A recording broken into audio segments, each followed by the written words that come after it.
Islamic speech مذہبی scholar حضرت مولانا عبدالغفور حیدری speech.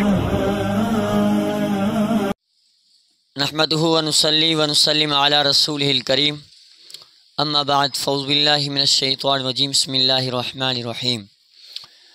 فتلقى آدم من ربه کلمات فتاب علیہ انه هو التواب الرحیم. صدق اللہ العظیم. عزیزان محترم، میرے عزیز سامعین مکرمین، ہم نے اس سے پہلے آپ کے سامنے آیت نمبر 36 جس میں شیطان کا آدم کو دھوکہ دینا اور آدم علیہ السلام کا زمین پہ اترنا، اب اس کے بعد آیت نمبر 37 ہے. اس آیت نمبر 37 میں جب حضرت آدم علیہ السلام سے جو سہو ہوا، جو غلطی ہوئی، اس کو احساس ہوا کہ اب اللہ تبارک و تعالیٰ سے معافی مانگنی چاہیے، تو اللہ تبارک و تعالیٰ نے حضرت آدم علیہ السلام کو کچھ چند کلمات سکھائے. تو اللہ نے فرمایا فتلقى آدم، اور آدم علیہ السلام نے اپنے رب سے چند باتیں سیکھیں.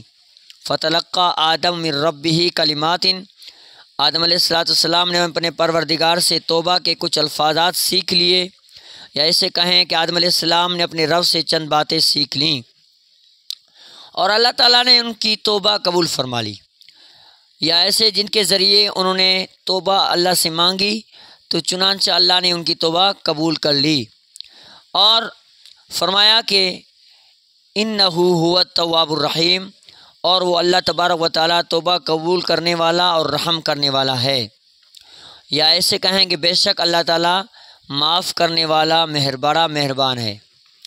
تو یہاں سے مختصر تفسیر آپ کے سامنے، ہم نے ابھی آپ کے سامنے لفظی ترجمہ بیان کیا. اب یہ یہاں سے یہ ہے کہ اللہ تعالیٰ کے عطا کردہ معافی نامہ کا جو اللہ تعالیٰ نے متن بیان کیا، فرمایا جو کلمات آدم علیہ السلام کو سکھائے تھی وہ کون سے کلمات تھے جو قرآن مجید میں بھی موجود ہیں. اللہ تبارک و تعالیٰ نے فرمایا کہ ہم نے آدم علیہ السلام کو کلمات سکھائے. وہ کلمات یہ ہیں کہ اللہ نے فرمایا کہ قالا ربنا ظلمنا انفسنا وان لم تغفر لنا وترحمنا لنکونن من الخاسرین. یعنی ان دونوں نے کہا اے ہمارے رب، ہم نے اپنی جانوں پر ظلم کیا. حضرت آدم اور بی بی حوا دونوں نے یہ الفاظات پڑھے کہ اللہ ہم نے اپنی جانوں پر ظلم کیا، اگر تمہیں نہ بخشے گا اور ہم پر رحم نہ کرے گا تو یقیناً ہم نقصان والے ہو جائیں گے، یقیناً ہمارے اوپر نقصان ہے. تو جب یہ احساس پیدا ہوا حضرت آدم علیہ السلام کو تو وہ پریشان ہو گئے. یہ مفتی تقی عثمانی صاحب اپنی تفسیر میں آسان ترجمۃ القرآن میں فرماتے ہیں کہ جب یہ احساس پیدا ہوا آدم علیہ السلام کے اندر کہ وہ پریشان ہو گئے، لیکن سمجھ میں نہیں آ رہا تھا کہ اللہ تعالیٰ سے کن الفاظ میں معافی مانگی جائے. یہ الفاظات اس وقت سکھائے تو پریشان تھے، میں اللہ تعالیٰ سے کس انداز میں معافی مانگوں، کیا کہوں اللہ تبارک و تعالیٰ سے. تو اللہ تبارک و تعالیٰ سے کن الفاظ میں معافی مانگی جائے اور اس کے لیے زبان سے کچھ کلمات نکلیں تو کس طرح سے نکلیں، کس انداز میں بولیں. تو دلوں کے حال تو اللہ ہی جانتا ہے. اللہ تعالیٰ اس حضرت آدم علیہ السلام کے دل میں جو باتیں پیدا ہو رہی تھیں، جو باتیں آ رہی تھیں، تو اللہ تبارک و تعالیٰ نے اس کے بعد اللہ نے فرمایا میرے آدم، تیرے دل میں یہ احساس پیدا ہو رہا ہے، یہ احساس پیدا ہوا کہ میں نے غلطی کی، اللہ سے پریشان، معافی کیسے مانگوں، یہ احساس پیدا ہوا، یہ احساس ہی کافی ہے. تو اللہ تبارک و تعالیٰ نے یہ الفاظ سکھائے ربنا ظلمنا انفسنا وان لم تغفر لنا وترحمنا لنکونن من الخاسرین. اے آدم تم اس سے ایسے مانگ، کہے ربنا ظلمنا انفسنا، آپ دونوں یہ کہو کہ اللہ ہم نے اپنے اوپر ظلم کیا، اگر آپ ہمیں معافی نہ کرو گے، آپ ہمارے اوپر رحم نہ کرو گے تو یقیناً ہم نقصان والوں میں ہیں. تو خیر اگر بزرگوں کا یہی قول ہے، حضرت ابن عباس سے احکام حد سیکھنا بھی مروی ہے. عبید بن عمیر کہتے ہیں کہ وہ کلمات یہ تھے کہ آدم علیہ السلام انہوں نے کہا الہی جو خطا میں نے کی، کیا اسے میں پیدا کرنے سے پہلے میرے تقدیر، یعنی یہ بیان کیا، اکثر بزرگوں کا یہ قول ہے کہ کہا اسے میرے پیدا کرنے سے پہلے میرے تقدیر میں لکھ دیا گیا تھا یا میں نے خود اس کی ایجاد کی. جواب ملا کہ ایجاد نہیں بلکہ پہلے ہی لکھ دیا گیا ہے. اللہ یہ مجھ میں جو غلطی ہوئی ہے، کیا میں نے یہ غلطی خود کی ہے یا میرے تقدیر میں لکھ چکا تھا پہلے؟ اللہ تعالیٰ نے فرمایا کہ آدم یہ تیرے تقدیر میں پہلے لکھ چکا گیا ہے۔ اور یہی سوال حضرت موسیٰ علیہ السلام نے بھی حضرت آدم علیہ السلام سے کی تھی کہ آپ نے بڑی بڑی غلطیاں کی، ہاں ہمیں نکلوا دیا، کہا کہ یہ تقدیر میں لکھا ہوا تھا، مجھ سے پہلے تقدیر جو لکھی گئی تھی میرے پیدا ہونے سے پہلے بھی کئی ہزار سال پہلے لکھ چکا تھا، تو کئی ہزار سال پہلے میری تقدیر لکھ گئی ہے اور پھر بعد میں پیدا ہوا ہوں۔ یہ سمجھو کہ اللہ تعالیٰ کے یہ امر میں تھا، یہ حکم میں تھا، یہ ہونا تھا، میں کرتا بھی ہونا تھا، نہ کرتا بھی ہونا تھا، نکلنا تھا، ہر حال میں جنت سے نکلنا تھا کسی بہانے سے۔ تو فرمایا کہ اسے میرے پیدا کرنے سے پہلے میری تقدیر میں لکھ دیا گیا تھا، تو یا میں خود اس کی ایجاد کی، تو جو عاملات یہ ایجاد نہیں کی گئی تھی یہ تیری تقدیر میں لکھ چکا گیا تھا۔ تو فرمایا الہی مجھے بخش اور مجھے معافی مل جائے کہ میرے تقدیر میں نے تو غلطی نہیں کی، میرے تقدیر میں لکھ چکا تھا، مجھے بخشش مل جائے اور مجھے معافی ملنی چاہیے۔ حضرت ابن عباس یہ روایت ہے کہ آدم علیہ السلام نے کہا الہی کیا تو نے مجھے اپنے ہاتھ سے پیدا نہیں کیا؟ اللہ سے آدم علیہ السلام نے سوال کیا کیا آپ نے مجھے اپنے ہاتھ سے پیدا نہیں کیا اور مجھے اپنے روح نہیں پھونکی؟ میرے چیخنے پر یرحمک اللہ نہیں کہا؟ کیا تیری رحمت غضب پر سبقت نہیں کر گئی؟ کیا میری پیدائش سے پہلے یہ خطا میرے تقدیر میں نہیں لکھی گئی تھی؟ تو جواب ملا ہاں یہ سب میں نے کیا تھا۔ تو کہا پھر الہی میری توبہ قبول کر کے مجھے پھر جنت مل سکتی ہے کہ یا نہیں؟ فرمایا ہاں تیری توبہ بھی قبول ہو سکتی ہے اور تجھے دوبارہ تجھے جنت ضرور مل سکتی ہے۔ تو بعد میں یہ کلمات سکھائے گئے، تو فرمایا ربنا ظلمنا انفسنا وان لم تغفر لنا وترحمنا لنکونن من الخاسرین پڑھو تو پھر آپ کو اس سے جو ہے نا چھٹکارا مل سکتا ہے۔ حضرت ابی بن حاتم کی ایک مرفوع روایت ہے کہ حضرت آدم علیہ السلام نے کہا الہی اگر میں توبہ کروں اور رجوع کروں اپنے بات سے تو کیا جنت میں پھر بھی جا سکتا ہوں؟ اگر میں اپنے غلطی سے جو ہے نا معافی مانگوں تو جواب ملا ہاں اللہ سے کلمات کی تلقین حاصل کرنے کی یہی معنی ہے کہ ان کو بار بار مجھ سے معافی مانگیں تو آپ کو معافی مل سکتی ہے، آپ رجوع کرو اپنی غلطی سے تو آپ کو جنت ضرور مل سکتی ہے۔ تو اس پر اور مجاہد رحمۃ اللہ علیہ سے بھی ایک روایت مروی ہے کہ وہ کلمات یہ ہیں اللہم لا الہ الا انت سبحانک وبحمدک رب انی ظلمت نفسی فاغفر لی انک خیر الغافرین، اللہم لا الہ الا انت سبحانک وبحمدک رب انی ظلمت نفسی ورحمنی انک خیر الراحمین۔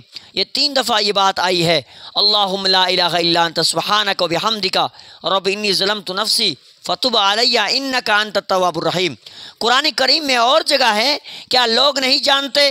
کہا اللہ تعالیٰ اپنے بندوں کی توبہ قبول فرماتا ہے، اور جگہ جو شخص کوئی برا کام کر کے گزرے یا اپنی جان پر ظلم کر بیٹھے تو پھر توبہ استغفار کرے تو دیکھ لے گا کہ اللہ اس کی توبہ ضرور قبول کرے گا۔ وہ شخص ضرور دیکھے گا کہ اللہ نے فرمایا سمندر کے جاگ کے برابر تیری جو ہے نا گناہ کیوں نہ ہو، سوتے وقت استغفار پڑھنا تیرا کام ہے، سارے گناہ معاف کرنا میرا کام ہے، تو اسے اپنے رحم و کرم میں لے گا۔ اور جگہ ہے کہ ومن تاب وعمل صالحا، اللہ نے فرمایا من تاب وعمل صالحا، ان سب آیتوں میں اللہ نے اپنے بندوں کی توبہ قبول کرتا ہے، اور اسی طرح یہاں یہی بھی فرمایا کہ وہ اللہ توبہ قبول کرنے والوں کی توبہ قبول ضرور کرتا ہے۔ تو اس بات پہ ہوا کہ آدم علیہ السلام کی توبہ اللہ نے قبول فرمائی، اور بہت بڑے رحم کرنے والا کون ہے؟ اللہ کی ذات ہے۔ ہم آیت کے آخر میں ہم نے پڑھا اللہ نے کیا فرمایا انہ هو التواب الرحیم، وہی اللہ توبہ قبول کرنے والا اور وہی رحم کرنے والا ہے۔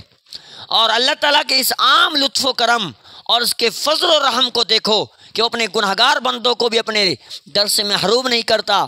جب گنہگار بندہ کئی سال کئی صدیاں گناہ کرتا ہے اللہ اس کو بھی معاف کر دیتا ہے۔ جی 100 خون کرنے کے والے کا واقعہ بھی آپ کے سامنے موجود ہے، اکثر واقعات آپ سن چکے ہو۔ ایک شخص سے 99 خون ہوئے، 99 خون ہوئے، اس سے ایک کے پاس آیا کہ مجھ سے جو ہے نا 98 خون ہوئے، میری توبہ قبول ہو سکتی نہیں ہو سکتی؟ اس کو علم کم تھا، اس نے کہا 98 خون ہوئے، نہیں تیرا قبول نہیں ہو سکتا۔ اس نے کہا چلو بھائی آپ کو پورا کر لیتا ہوں، 99 ہو جائے۔ تو پھر اسی طرح کسی اور کے پاس گیا، اس سے پوچھا کہ میری توبہ قبول ہو سکتی کہ نہیں؟ اس نے کہا اللہ مہربان ہے، اللہ قبول کرے گا، انشاءاللہ آپ کی توبہ قبول ہو جائے گی۔ کہ آپ جاؤ کعبہ کی طرف اور جاؤ اللہ سے وہیں کعبہ کے غلاف کو پکڑ کے اللہ سے توبہ کرو۔ کہتے ہیں کہ وہ رستے میں اس کی جو ہے نا وصال ہو جاتی ہے، وہ فوت ہو جاتا ہے۔ فرشتے جنت کے بھی آتے ہیں، جہنم کے بھی آتے ہیں، جنت والے بھی جو ہے اس کو کھینچتے کہ جنتی ہے، جہنم والے کھینچتے کہ جہنمی ہے۔ تو اللہ تعالیٰ فرماتے ہیں جبرائیل سے کہ جاؤ جنت کی زمین کو کھینچ کے کم کر دو، اور جہنم کی زمین جو آنے والا رستہ ہے جہاں سے وہ آیا ہے وہ رستہ بڑھا دو، اور جو کہ کعبۃ اللہ وہ رستہ کم کر دو۔ فرمایا فرشتوں سے جاؤ دیکھو کعبہ کی طرف اگر زمین کم ہے تو اس کو جنت میں لے جاؤ، اگر جو وہاں سے رستے کی طرف آیا ہے وہ رستہ کم ہے تو جہنم کی طرف لے جاؤ۔ آئے فرشتوں نے دیکھا جہاں سے وہ مسافت کر کے آیا تھا وہ رستہ لمبا ہو چکا، اور کعبہ کی طرف جو رستہ تھا وہ کم تھا، تو اللہ نے حکم دیا اس کو جنت میں لے جاؤ، اور 100 خون کرنے والا جنت میں لے جا سکتا ہے۔ تو ہم چھوٹے موٹے گناہ اگر کوئی کر رہا ہے اللہ سے معافی مانگے، ہاں بغیر معافی کے توبہ قبول نہیں ہو سکتی۔ اللہ سے معافی مانگے، آنکھوں سے ندامت کے آنسو بہائے، اللہ کے سامنے معافی مانگے، انشاءاللہ ضرور اس کی توبہ قبول ہوگی۔ تو اللہ نے فرمایا کہ یہ میرے لطف و کرم ہے، یہ میرا فضل و رحم ہے کہ میں اپنے گناہ گار بندوں کو بھی اپنے در سے محروم نہیں کرتا۔ گناہ گار میرے در پہ آتا ہے، پیشانی رکھتا ہے، آنسو بہاتا ہے، زمین پہ آنسو پہنچنے سے پہلے میں اس کی توبہ قبول کر دیتا ہوں۔ سچ ہے اس کے سوا کوئی معبود برحق نہیں، سچ ہے اللہ کے سوا کوئی معبود برحق نہیں، نہ اس سے زیادہ کوئی مہربان ہو سکتا ہے، نہ اس سے زیادہ کوئی رحم و کرم کرنے والا ہو سکتا ہے، نہ اس سے بڑا کوئی خالق و مالک ہو سکتا ہے، نہ اس سے زیادہ کوئی خطا بخشنے والا اور رحم و بخشش کرنے والا ہوتا ہے۔ آخر میں لفظی ترجمہ پڑھتے ہیں۔ فرمایا فتلقى آدم، پس سیکھ لیے آدم نے اپنے رب سے کلمات کچھ کلمے، فتاب علیہ جو رجوع کرے اوپر اس کے، انہ هو التواب الرحیم، بے شک اللہ تعالیٰ توبہ قبول کرنے والا مہربان ذات ہے۔ اللہ کریم سے دعا ہے رب العالمین ہمارے تمام اسلامک ویڈیوز کو دیکھنے کے لیے ہمارے چینل کو سبسکرائب کریں اور گھنٹی کی بٹن کو دبانا نہ بھولیں تاکہ تمام ویڈیوز بر وقت آپ کو پہنچتے رہیں۔